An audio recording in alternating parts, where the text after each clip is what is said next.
Boa noite. Boa noite.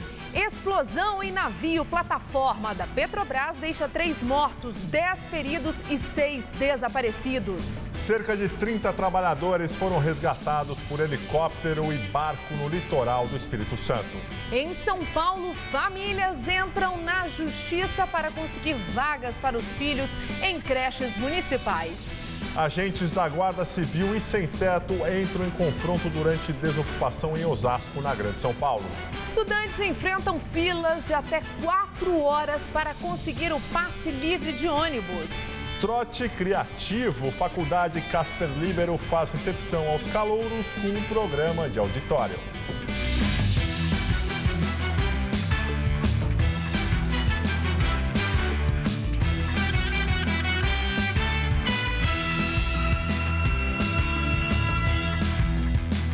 Famílias que entram na justiça para conseguir vagas em creches da Prefeitura de São Paulo estão furando a fila. A declaração é do secretário municipal de Educação, Gabriel Chalita.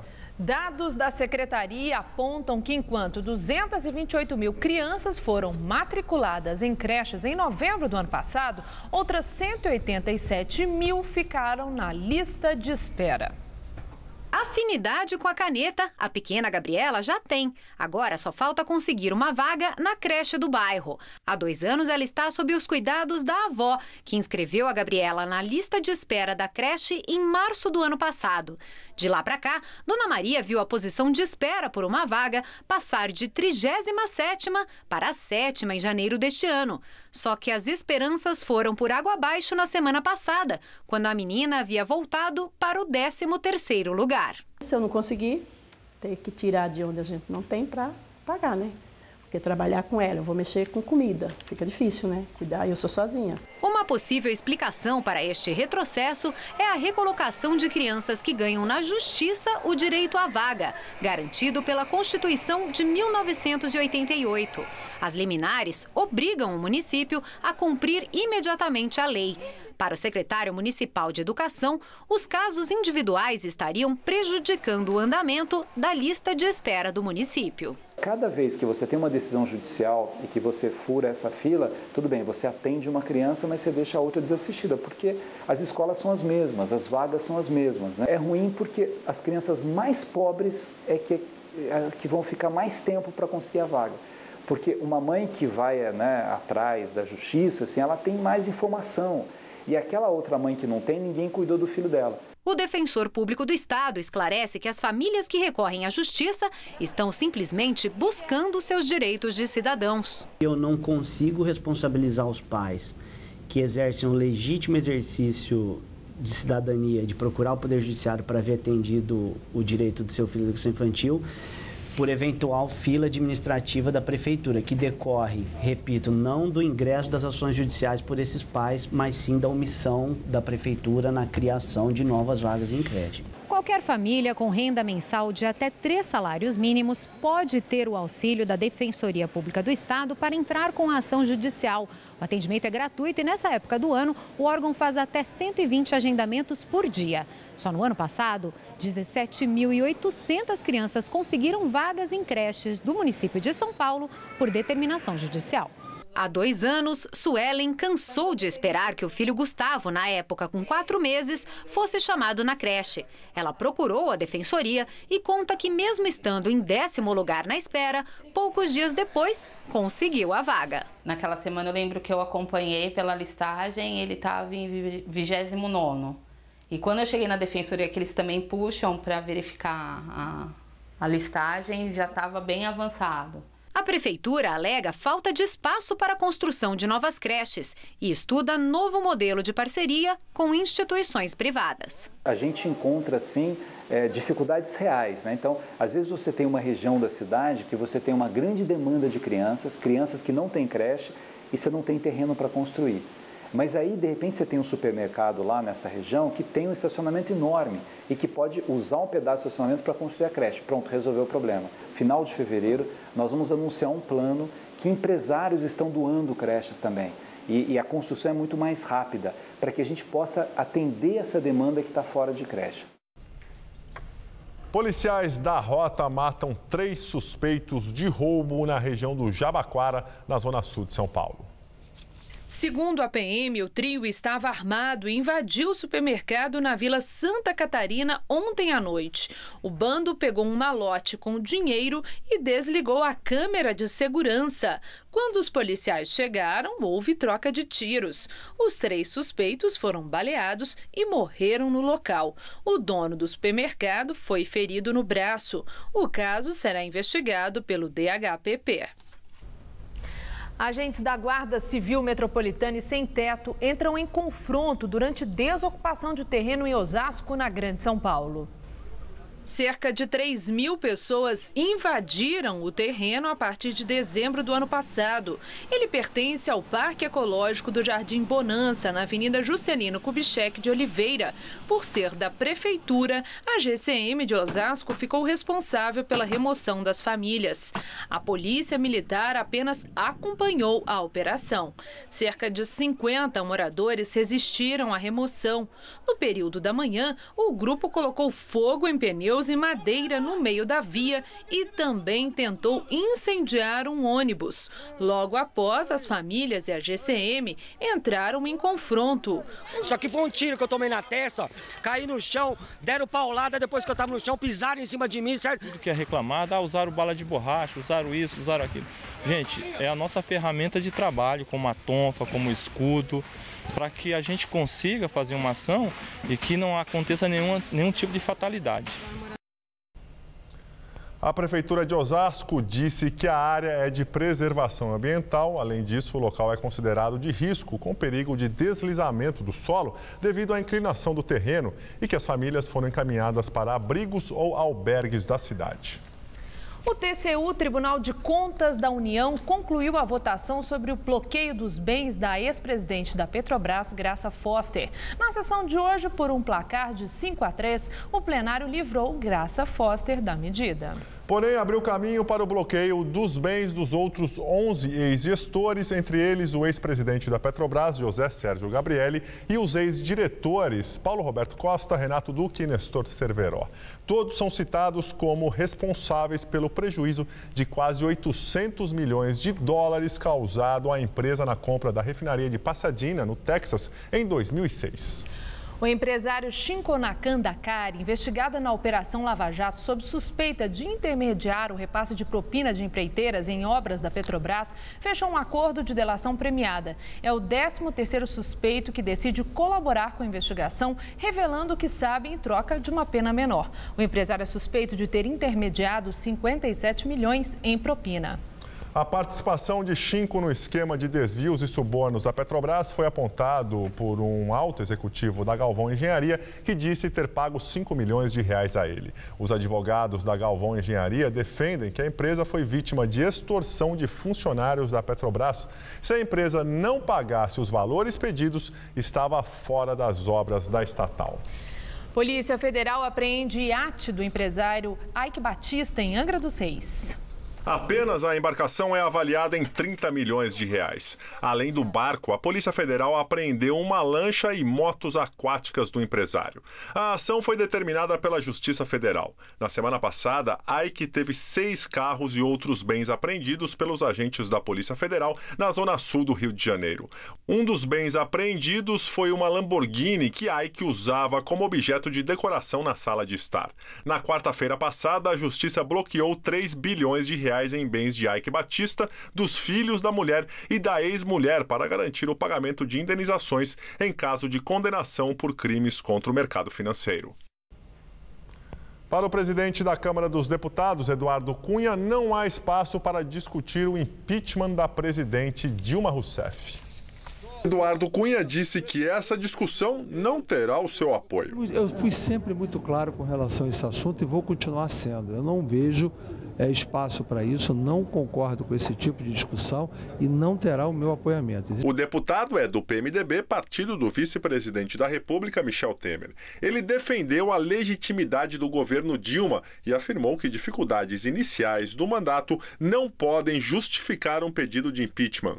Existe uma diferença muito grande de você ter qualquer tipo de divergência ou forma de atuar como independência. Mas o governo que está aí legitimamente eleito, não dá para você no início do mandato querer ter esse tipo de tratamento desse processo. Eu não concordo, não tenho meu apoiamento. Nos últimos dias, líderes da oposição e até parlamentares da base governista defenderam o debate sobre o assunto. Hoje, em entrevista ao jornal Folha de São Paulo, o senador Aécio Neves, do PSDB, disse que o afastamento de Dilma não está na pauta do partido, mas defende que tucanos falem sobre o tema. Aécio disse ainda que não vê hoje elementos jurídicos ou políticos para um pedido de impeachment, mas avalia que a situação tende a piorar pela instabilidade das relações no Congresso e o escândalo da Petrobras.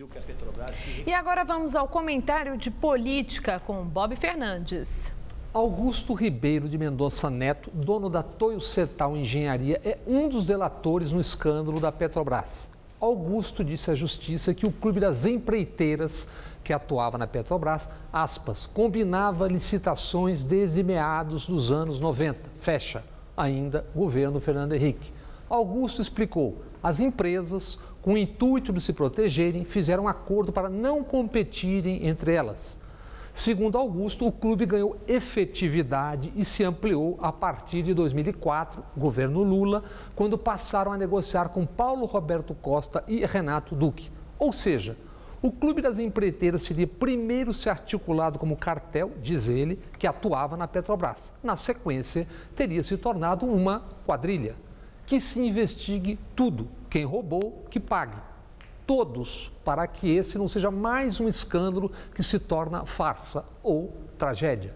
No país onde o corrupto é sempre apenas o outro, o vizinho, vejamos o que revela o Sindicato dos Procuradores da Fazenda Nacional, presidido por Heráclio Camargo. Informa Heráclio, em 2014, brasileiros sonegaram 501,9 bilhões de reais, ou seja, meio trilhão de reais sonegados, 1,5 terço de toda a arrecadação do ano.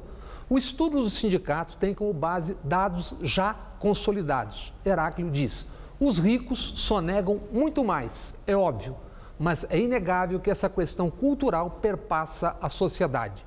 O procurador da Fazenda ressalva, a carga de impostos é alta e injusta porque a tributação indireta iguala pobres aos ricos ao ser feita com impostos sobre o consumo.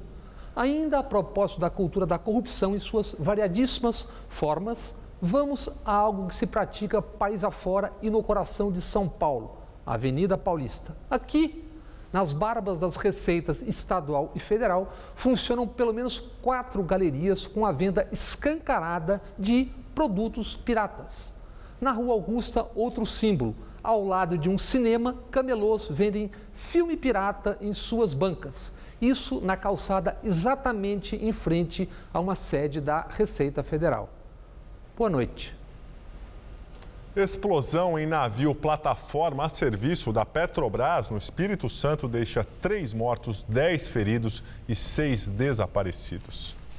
De acordo com a Petrobras, a explosão aconteceu ao 12h50 no navio chamado FPSO Cidade de São Mateus, no litoral norte, próximo a Aracruz.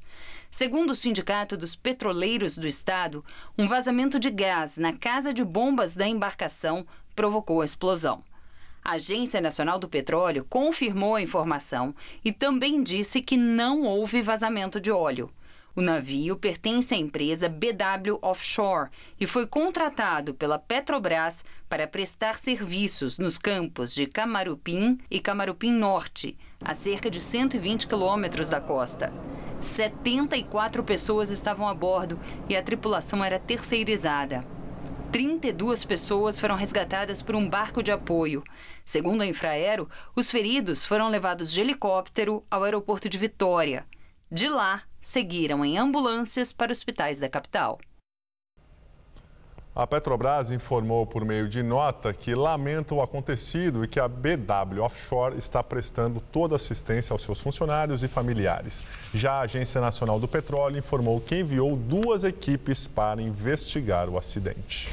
A Faculdade Casper Líbero realiza hoje a recepção oficial aos calouros. O trote não tem nada de convencional. Um programa de auditório pra lá de animado ajudou na integração com os veteranos e mostrou aos novatos tudo que a instituição de ensino tem a oferecer. Na plateia, bichos de jornalismo, publicidade, relações públicas e rádio e TV. Comandando as atrações, um veterano do 4º ano. Foi de Leonardo a ideia do programa Calouro Show, que teve apoio da diretoria da faculdade. O projeto faz parte das atividades de integração, aquela semaninha dedicada para quebrar o gelo. É sempre difícil, você chega, não sabe muito bem onde é que você vai, onde ficam as coisas. Então a ideia é a gente trabalhar essa sensação de pertencimento com quem está chegando, porque no fundo ninguém é mais casperiano que ninguém, todo mundo que é casperiano curte, gosta da faculdade e a ideia é se sentir parte de um mesmo time. No palco rolou uma divertida disputa entre os alunos. Teve games, jurados e até atração musical.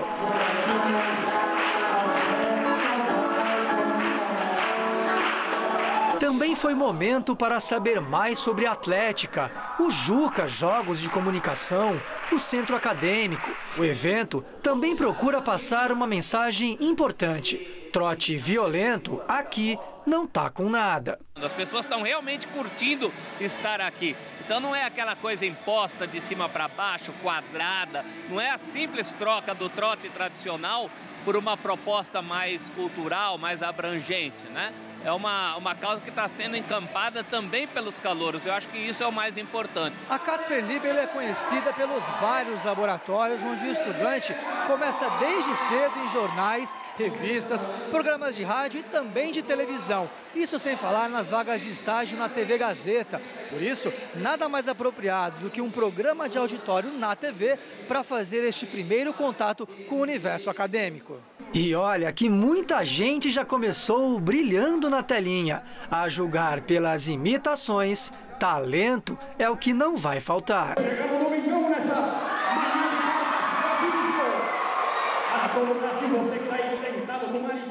Várias situações de você pagar mico, então aqui você só treina, né? Calma, calouro. A sua hora de se divertir com o mico alheio também vai chegar. Paguei muito mico já também, tô pagando ainda, vou pagar muito mais. Você tá rindo deles, então faz parte também do jogo.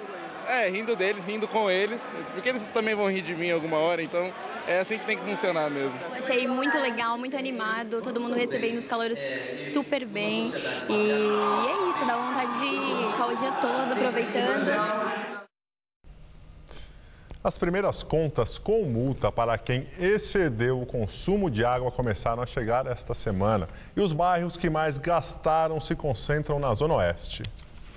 Segundo o levantamento da Sabesp, os bairros campeões com consumo médio de 18 mil litros por mês por unidade no ano passado são Perdizes, Jardins, Pinheiros e Vila Madalena, na Zona Oeste, e Higienópolis, na região central.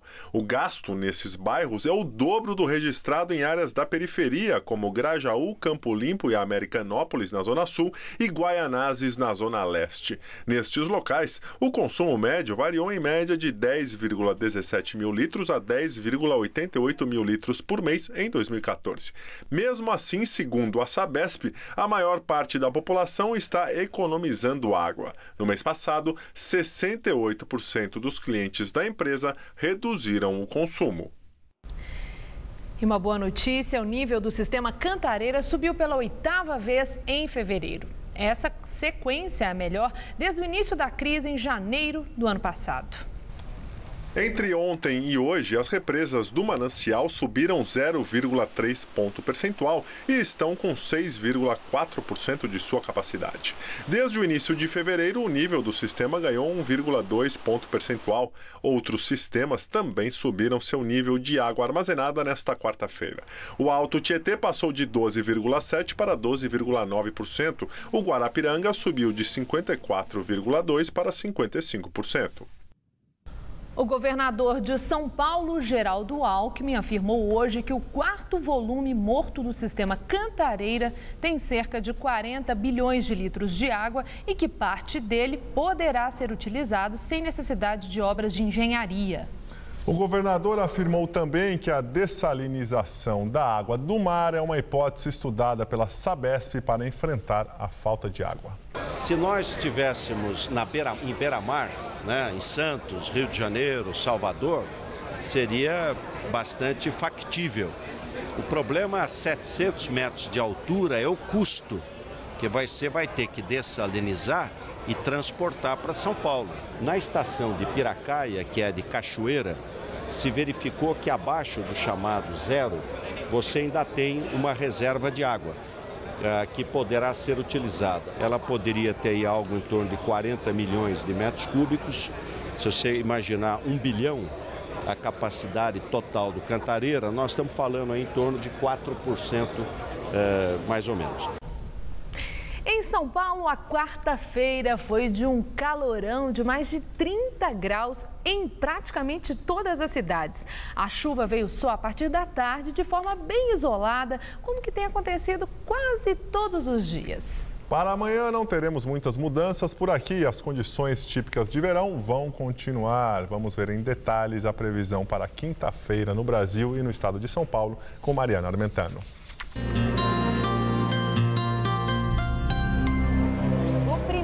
Dia de carnaval em Salvador será de muito calor, com chuvinha rápida só para refrescar.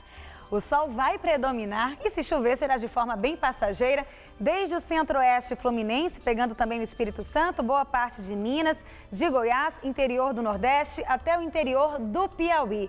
Nas outras áreas em azul do mapa, continuam as condições típicas de verão, com calor e chuvas isoladas. No Rio Grande do Sul, a frente fria já vai se afastando, mas ainda provoca chuvas apenas no norte e no leste do estado. A máxima amanhã vai aos 31 graus em Porto Alegre, 33 em Vitória, 38 no Rio de Janeiro e na capital baiana, o primeiro dia de carnaval vai ter calorão de até 30 graus. Vamos ver agora o estado de São Paulo. Segundo os meteorologistas, não há mudanças previstas, as temperaturas vão continuar bem elevadas e o ar cheio de umidade. Por isso, o dia começa ensolarado, à tarde as nuvens ficam mais carregadas e aí pode chover forte. Essa previsão vale também para a região metropolitana. Nessa madrugada por aqui, a mínima será de 20 graus e máxima amanhã na casa dos 32. No Guarujá, o calor vai ser bem intenso, 35 graus à tarde. E na região de Ribeirão Preto, a máxima chega aos 33 graus, também com previsão de chuvas a partir da tarde. Daqui a pouco eu volto no Jornal da Gazeta, edição das 10. Grupo se reúne no vão livre do MASP, na Avenida Paulista, em um protesto contra a falta d'água em São Paulo. Há pouco ocorreu um tumulto no local após manifestantes tentarem invadir a avenida. Na confusão, um homem e uma mulher foram detidos pela Polícia Militar. Como podemos ver nas imagens, um trecho da avenida no sentido Consolação está bloqueado. Em Roma, o Papa Francisco disse hoje aos peregrinos na Praça de São Pedro que está orando pelos imigrantes que morreram no mar tentando chegar à Europa. O pontífice disse que está acompanhando com preocupação a notícia e afirmou que vai rezar pelas vítimas e para que nunca falte o socorro necessário. Os barcos com destino à ilha de Lampedusa saíram da Líbia no último sábado e naufragaram. Pelo menos 29 imigrantes morreram de frio e mais de 200 pessoas desapareceram no mar. Alguns imigrantes foram resgatados por 2 barcos de patrulha e levados para Lampedusa, na Itália. Muitos ficaram 18 horas no navio sem proteção contra a temperatura abaixo de zero e ondas de 8 metros. Comandante do navio Costa Concórdia é condenado a 16 anos de prisão. O navio de cruzeiro naufragou em 2012 na Itália. Francesco Schettino foi sentenciado hoje sob a acusação de ser o responsável pelo naufrágio do Costa Concórdia. O desastre aconteceu na costa da ilha da da ilha toscana de Dílio. 32 pessoas morreram. O comandante foi condenado por homicídio culposo múltiplo e por abandono do navio, que levava cerca de 4.200 pessoas. Schettino deixou a embarcação antes de todos os passageiros e funcionários serem resgatados. Segundo investigadores, ele conduziu o navio perto demais da costa, onde acabou batendo em rochas que abriram um buraco no casco, provocando um naufrágio.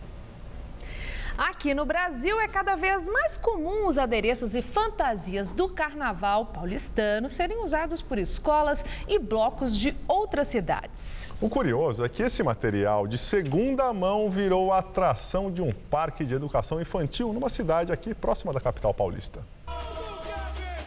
No carro alegórico, os tigres dançantes abriram o desfile da Império de Casa Verde em 2007.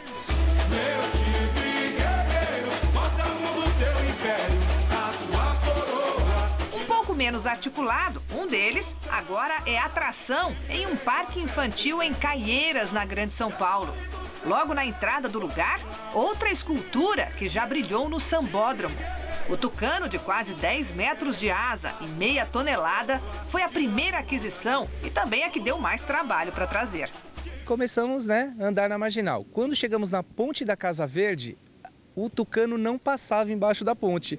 Nossa, aí foi uma coisa incrível, a gente não sabia o que fazer e aquele tempo passando e todo mundo buzinando, a Marginal parando. Como a gente foi ver, já tinha um helicóptero em cima da gente, lá, e o DSV apareceu. E o DSV falou, ou vocês tiram o tucano daqui, ou nós vamos ter que dar um jeito. E aí, serramos a cabeça do tucano, e aí conseguimos passar. Desde 2005, Márcio arrematou, junto às escolas de samba, mais de 50 alegorias, por um preço que ele não revela, mas que considera como cerca de metade do que pagaria caso fosse encomendar a peça a um artista.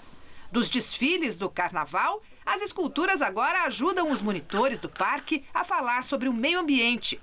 O cavalo veio da Nenê de Vila Matilde, as araras da Pérola Negra, a girafa da Mancha Verde. Mas sucesso mesmo com as crianças faz o esqueleto de dinossauro, que já desfilou na Tom Maior. O dono do parque conta que não perde um desfile no Sambódromo, atento ao que pode garimpar. Esse ano eu estou de olho numas zebras da Império da Casa Verde. O regulamento oficial do desfile das escolas de samba de São Paulo não permite que uma escola use alegorias e adereços da outra, sob pena de perder pontos na avenida. O que é comum e o que geralmente acontece é das esculturas e das fantasias do desfile da capital serem usados por blocos e escolas de outras cidades.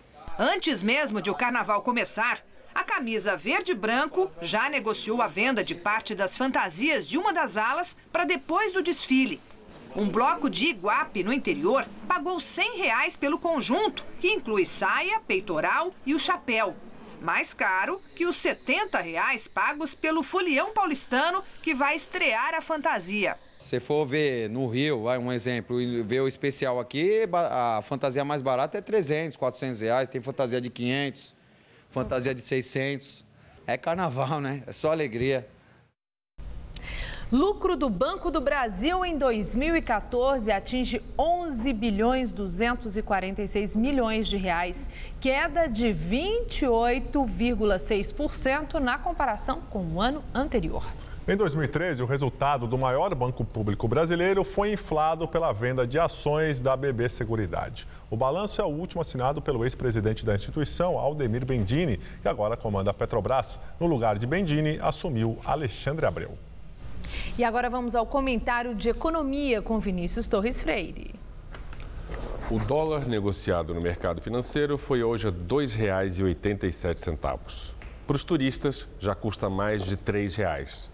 No cartão pré-pago, que paga IOF, está em cerca de R$ 3,20.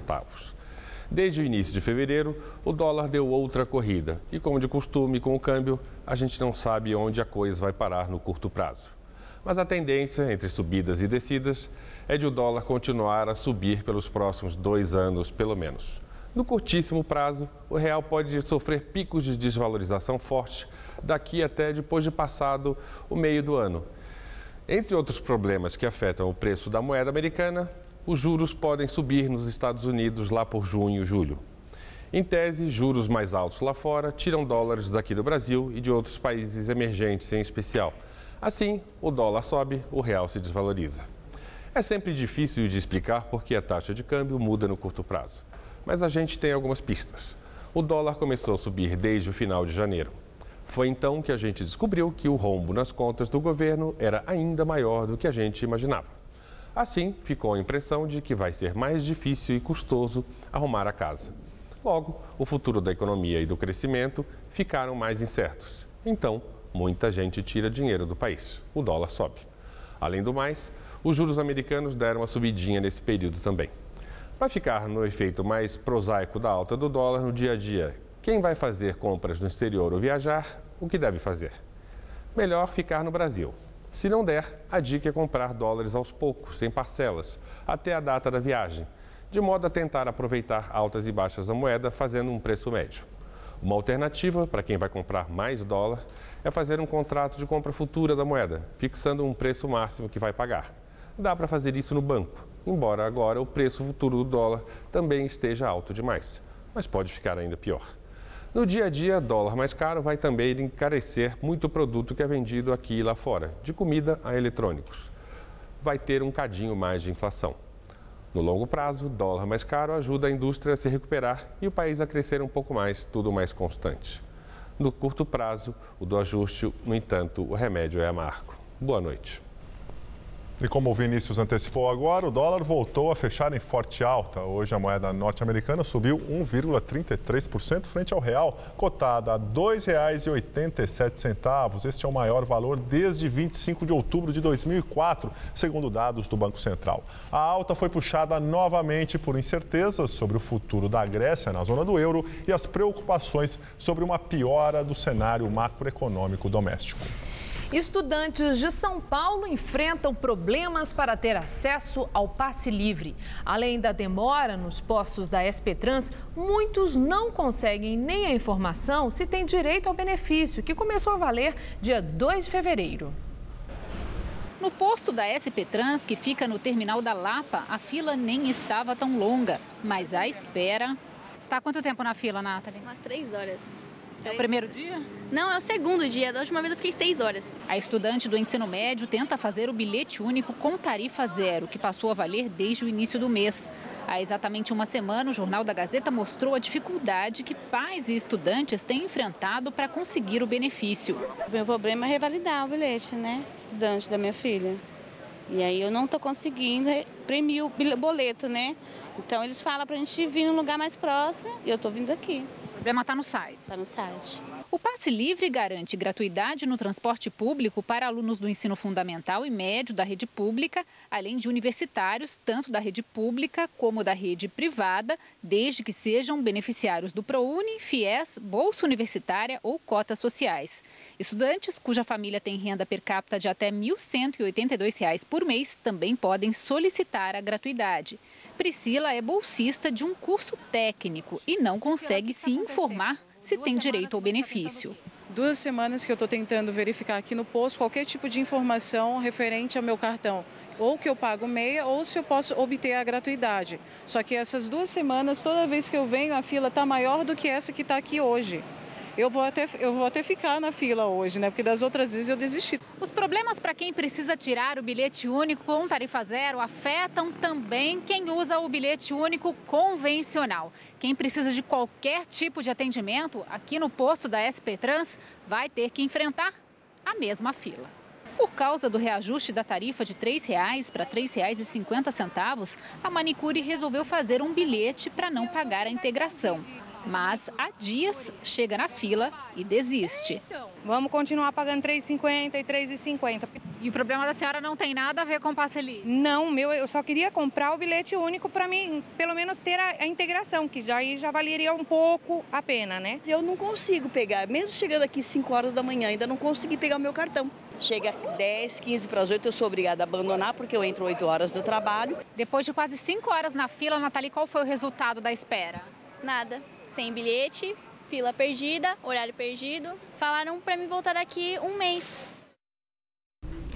E nota, a SP Trans informa que a partir de amanhã vai colocar orientadores nas filas dos principais postos. Eles vão auxiliar no atendimento aos usuários. Nos locais de maior movimento, como os postos de Santana e da Lapa, esses orientadores vão usar tablets para efetuar uma consulta online. Na fila, já que, segundo a SP Trans, muitos casos poderiam ser resolvidos pelo site bilheteunico.sptrans.com.br.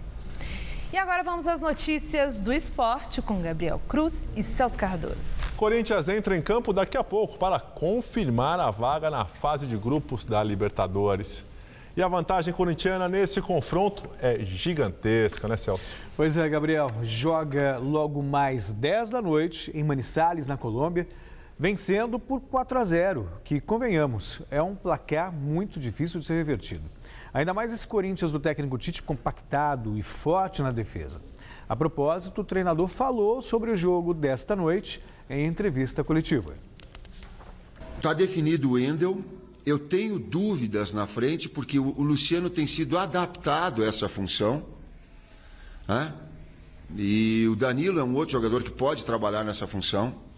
Porque nós não temos um jogador com a característica específica do Guerreiro, porque a equipe ela está montada em cima de um pivô, o jogador da bola aérea, da retenção, da chegada de jogadores atrás.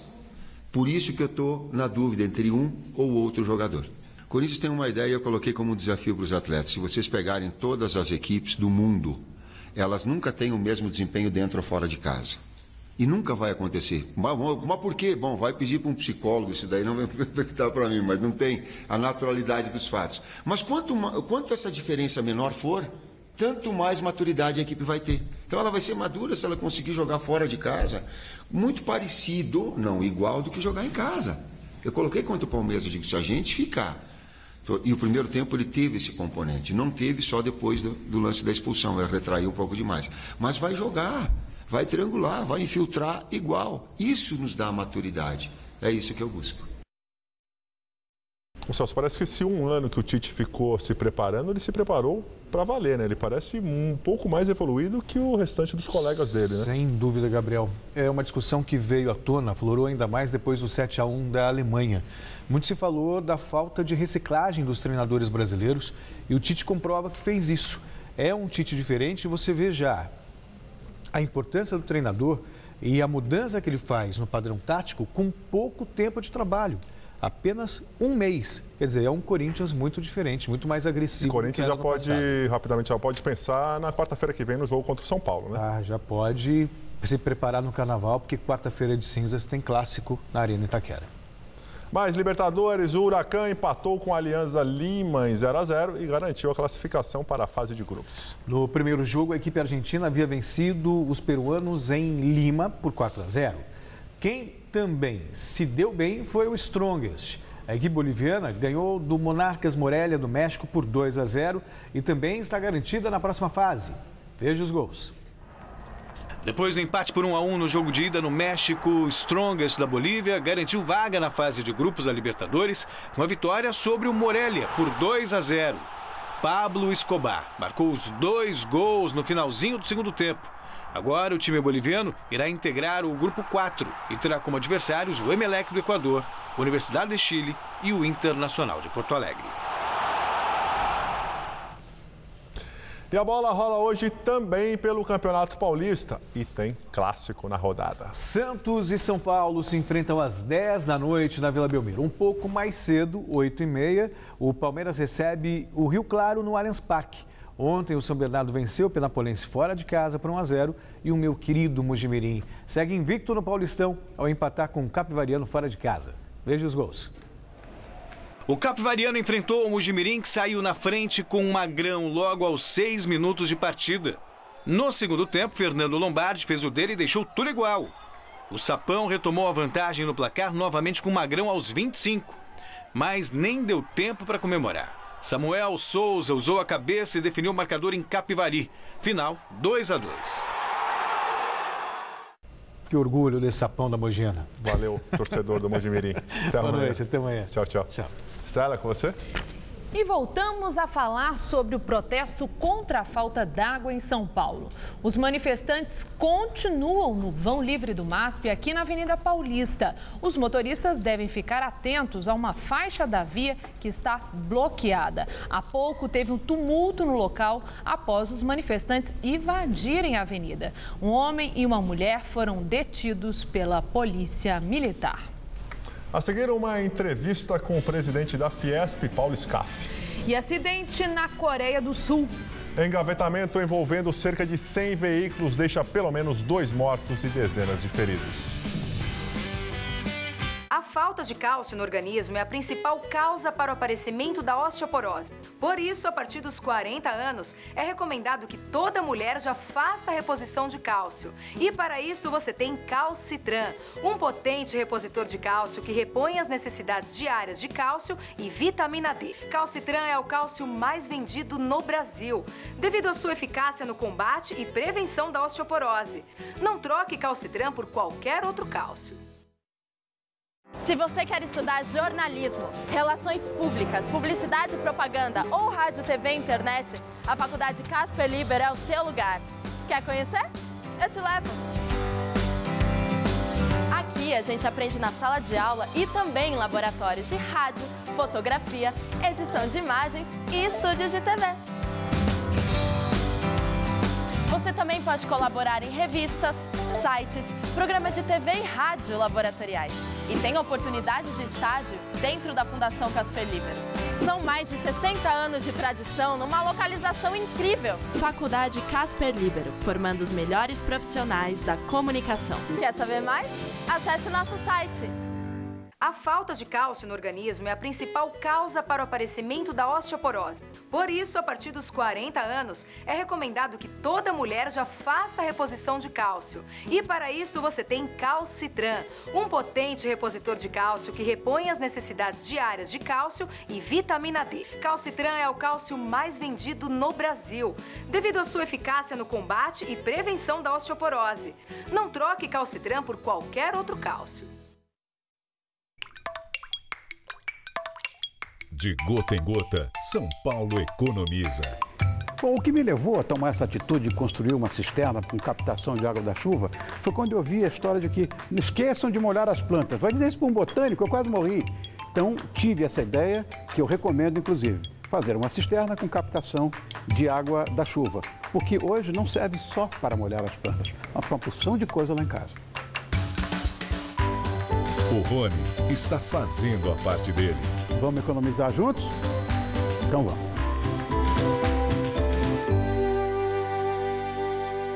A falta de cálcio no organismo é a principal causa para o aparecimento da osteoporose. Por isso, a partir dos 40 anos, é recomendado que toda mulher já faça a reposição de cálcio. E para isso, você tem Calcitran, um potente repositor de cálcio que repõe as necessidades diárias de cálcio e vitamina D. Calcitran é o cálcio mais vendido no Brasil, devido à sua eficácia no combate e prevenção da osteoporose. Não troque Calcitran por qualquer outro cálcio.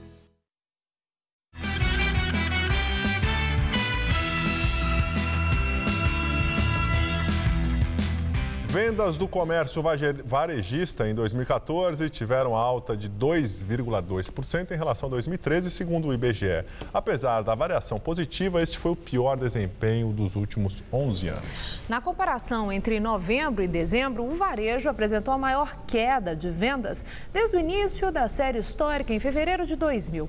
Entre os 2 últimos meses de 2014, o setor apresentou retração de 2,6%. E agora vamos à entrevista do dia com Maria Lídia Flandoli.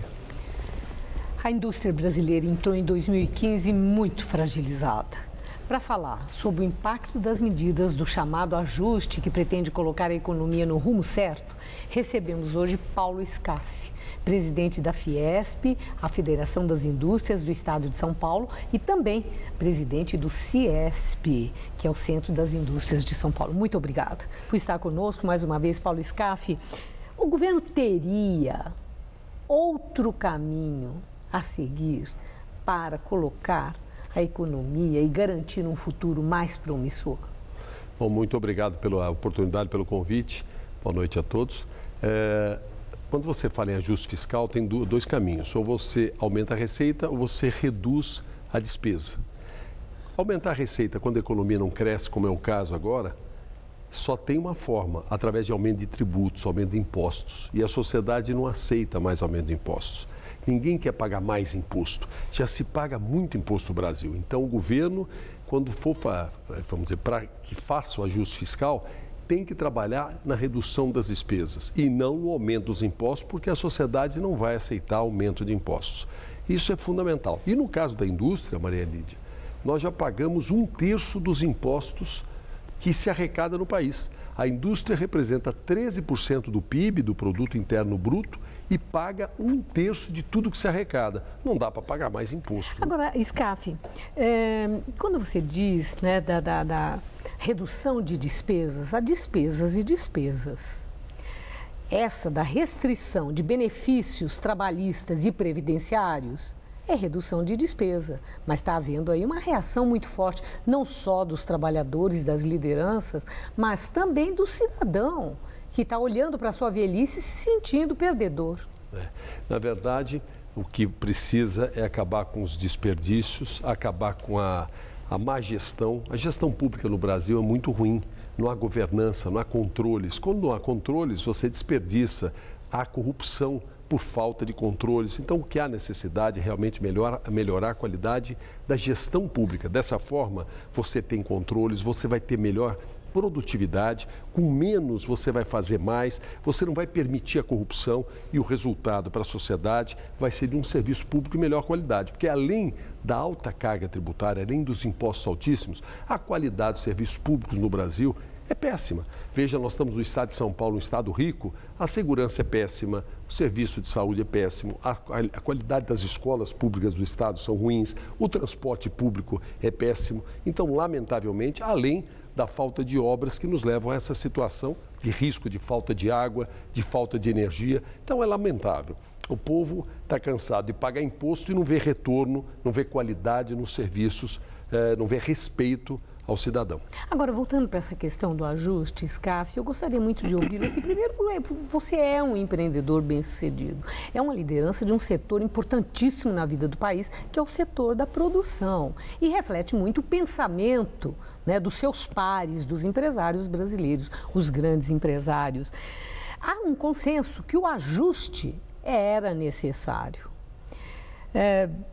Se existe, da sua parte, dos empresários, o protesto contra mais impostos, porque isso é sobrecarga, é passar conta para o cidadão, quem deveria então pagar essa conta? Olha, o Estado, o governo, gasta muito dinheiro. Você imagine só, Maria Lídia, se arrecada no Brasil 1 trilhão de tatu, 1 trilhão e 800 bilhões de reais. Você acha que o caminho é aumentar imposto para arrecadar 1 trilhão 830 bilhões de reais ou 1 trilhão 850 bilhões de reais? Se aumentar imposto fosse a solução, há 20 anos a carga tributária no Brasil era 25% do PIB, hoje é 36%. E não é por causa disso que os serviços públicos melhoraram, não é por causa disso que hoje, no início de 2015, nós estamos numa situação precisando fazer um ajuste fiscal. O que precisa é encolher a despesa, o desperdício, o que precisa, para que nós precisamos ter 39 ministérios, para que nós precisamos ter em São Paulo, no estado de São Paulo, 26 secretarias, para que nós precisamos ter, vamos dizer, tanta despesa, para que nós precisamos e permitimos, vamos dizer, falta de controles e ver os escândalos que estão aí, com uma corrupção que representa bilhões de reais, um país que falta remédio por falta de recurso, dizem, que falta qualidade na educação, que falta um bom serviço, uma boa qualidade no serviço e respeito às pessoas, e você tem bilhões indo pelo ralo de corrupção. Isso tudo a sociedade está assistindo de forma, vamos dizer, é uma coisa assustadora. Então, agora é interessante falar na corrupção, Scaf, porque quando falar na corrupção, nós estamos falando de corrupto e corruptor. Sem dúvida. E nós estamos com vários empresários executivos presos na delação premiada, estão entregando muita gente, hoje mesmo já ampliou isso. Então está havendo assim uma grande preocupação. No seu entender, Eu já compreendi do ponto de vista do governo qual é a cobrança e do ponto de vista do setor privado, dos empresários que estão nessa enxurrada das denúncias da corrupção com desvio de bilhões, coisa que onera, sem dúvida nenhuma, o serviço público e a população. Bom, para isso que existe polícia e justiça. Isso está na mão da polícia e da justiça. Não interessa no momento que alguém comete um crime, no momento que alguém fere e não cumpre as leis, para isso tem a polícia, para isso tem o Ministério Público e para isso tem a Justiça. Está na mão da Justiça, não importa se nós estamos falando de empresários, de políticos, de cidadão, de profissional liberal, todos têm a obrigação de cumprir a lei, todos têm a obrigação de fazer as coisas corretamente. E quem não faz, sabe que está correndo o risco de, se for pego, pagar caro. E é isso que está acontecendo. O que nós precisamos realmente é passar a limpo. Não é possível que tudo que seja público tem que ser pelo caminho errado. A coisa pública tem que ser exemplar, tem que dar exemplo à sociedade. E isso não acontece. Os governos deveriam servir como exemplos, como uns pais para uma família. Dá exemplo, dá bom exemplo. E quanto menor o governo, menos atrapalhar a sociedade também é bom, porque o governo é pesado, na verdade, custa caro. Imagine só que tudo que se produz, 36% vai de imposto e a sociedade ainda paga saúde particular, ainda paga transporte particular, ainda paga colégio particular, tem seguro de saúde, enfim. Então, tudo isso custa muito caro. Bom, vamos falar de política. Além de líder empresarial, que eu destaquei aqui, Paulo Scaff é político, que teve uma votação muito importante, relevante em São Paulo, quase 22% do eleitorado paulista. O senhor é o candidato natural do PMDB à sucessão de Fernando Haddad em 2016? Maria Lídia, eu reassumi a presidência da Fiesp, do SESI, do SENAI, do CIESP, do Instituto Roberto Simons, assumi a presidência do SEBRAE de São Paulo e assumi compromisso para os próximos 3 anos, 4 anos. Essa questão de candidatura são circunstâncias.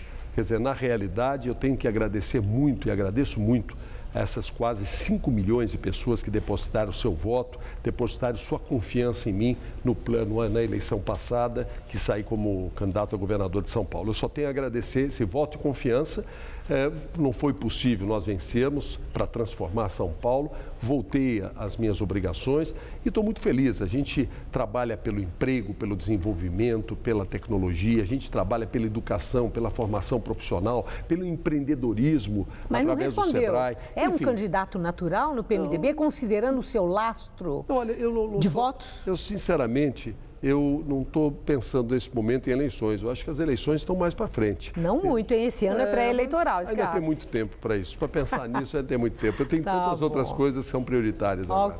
Ainda mais num ano como esse, com dificuldade da economia, o risco de racionamento de energia, de água. Nós temos que ajudar a passar por tudo isso, afetando o mínimo possível o emprego e a oportunidade das pessoas. Né? Muito obrigada, Paulo Scaff. Eu que agradeço. Uma boa noite. Uma boa noite, eu que agradeço a oportunidade. Gabriel.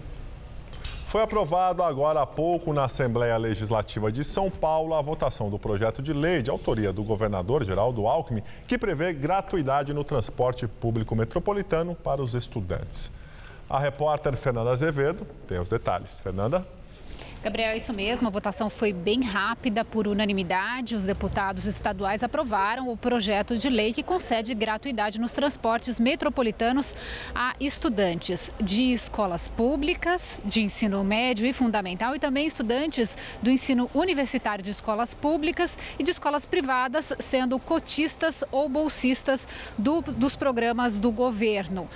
O passe livre estudantil já acontece aqui na cidade de São Paulo. Nós mostramos no Jornal da Gazeta alguns problemas que os usuários têm enfrentado para conseguir retirar o cartão do bilhete único. Aqui, nesse momento, o governador ainda tem 15 dias para sancionar o projeto, que entrará em vigor após publicado. Voltamos ao estúdio. Obrigada, Fernanda. O presidente da Ucrânia afirmou hoje que está disposto a instaurar a lei marcial em todo o território ucraniano, caso fracassem as negociações em Minsk e na Belarus. Petro Poroshenko disse em reunião com seu gabinete que ele, o governo e o parlamento estão dispostos a instaurar a lei marcial, mas que tudo vai depender do resultado da cúpula em Minsk. Ele afirmou que ou conseguem deter o adversário pela via diplomática ou haverá outro regime. Quando aplicada a lei marcial, corta a liberdade e os direitos dos cidadãos e dá plenos poderes para o governo. Na cúpula de Minsk estão reunidos os presidentes da Ucrânia, a Rússia, a França e a chanceler da Alemanha. Poroshenko também afirmou que os países envolvidos neste encontro falarão com uma só voz ante a Rússia na tentativa de acabar com o conflito ucraniano, que já deixou milhares de mortos. Bélgica condena filho de brasileira por associação ao terrorismo. Brian de Mulder é belga e está na Síria. A brasileira Rosana Rodrigues disse que seu desejo é que a justiça belga tire seu filho, Brian de Mulder, da Síria. Em entrevista, ela afirmou que prefere seu filho preso no Brasil que combatendo na Síria. De Mulder foi condenado à revelia nesta quarta-feira a 5 anos de prisão por fazer parte de um grupo radical do Estado Islâmico que faz ameaças de ataques terroristas na Bélgica. O jovem se converteu ao islamismo em 2010 e vive na Síria desde janeiro de 2013. Ele foi um dos 46 acusados no processo. Nos Estados Unidos, um atirador matou 3 muçulmanos. O homem, identificado como Craig Stephen Hicks, estava armado perto da Universidade de Carolina do Norte quando atirou em 3 jovens muçulmanos. A polícia informou que está investigando a possibilidade de um crime de ódio religioso, mas há uma versão de que o incidente pode ter sido provocado por uma briga de vizinhos. O atirador já se entregou à polícia e as vítimas já foram identificadas. Um engavetamento envolvendo cerca de 100 veículos em uma ponte da Coreia do Sul deixou pelo menos 2 mortos e dezenas de feridos. O acidente aconteceu em uma ponte encoberta por um nevoeiro perto do aeroporto internacional de Incheon, na costa oeste do país. Testemunhas disseram que a falta de visibilidade teria causado o acidente. Os bombeiros tiveram muitas dificuldades para acessar todos os carros envolvidos no engavetamento e resgatar as vítimas. O Jornal da Gazeta fica por aqui. Esta edição pode ser vista daqui a pouco no site tvgazeta.com.br/Jornal da Gazeta. Mais notícias no Jornal da Gazeta, edição das 10. Uma ótima noite. Nós voltaremos amanhã às 19 horas. Uma excelente noite para você. Fique bem. Até lá.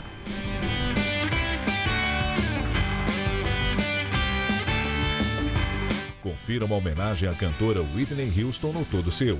Hoje, 10h30 da noite.